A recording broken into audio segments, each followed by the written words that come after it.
Arthur de Vatrigan, que révèle cette affaire Idrissa Gueye, qui a donc refusé de jouer pour ne pas s'associer à la journée de lutte contre l'homophobie? Déjà, il y a une tartufferie qui est assez agaçante parce que Idrissa Gueye est un joueur du PSG. Le PSG appartient au Qatar et le Qatar est un pays où la pratique homosexuelle est illégale et des musulmans peuvent être condamnés à mort pour ça.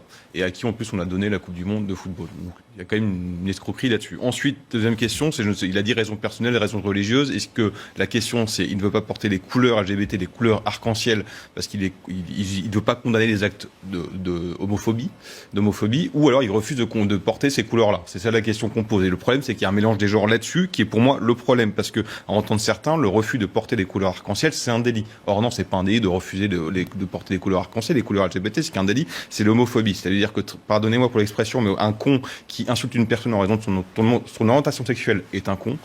Quelqu'un qui tape une personne pour les mêmes raisons est une ordure qui doit finir en prison. Mais on peut très bien dire cela et en même temps refuser de se plier à l'injonction d'un lobby LGBT, parce que c'est un lobby, parce que ces gens-là n'ont pas été élus, n'ont pas eu un blanc-seing de tous les homosexuels pour parler à leur nom. Ce sont des militants politiques, activistes, qui ont un agenda politique et qui, en plus, pour certains, et c'est ça le problème, instrumentalisent l'homophobie qui est réelle, et que Mathieu a expliqué où est-ce qu'elle était réelle. C'est pas ce que disent ces militants. Ils annoncent pas, ils ne visent pas les mêmes cibles, et donc ils instrumentalisent un vrai problème qui est l'homophobie à des fins politiques. Et leur principe, c'est quoi? C'est de dire, pour faire baisser l'homophobie, il faut des nouveaux droits. La logique, elle est implacable. Vous êtes contre le mariage pour tous, vous êtes homophobe. Vous êtes contre la PMA, vous êtes homophobe. Vous êtes contre la GPA, vous êtes homophobe.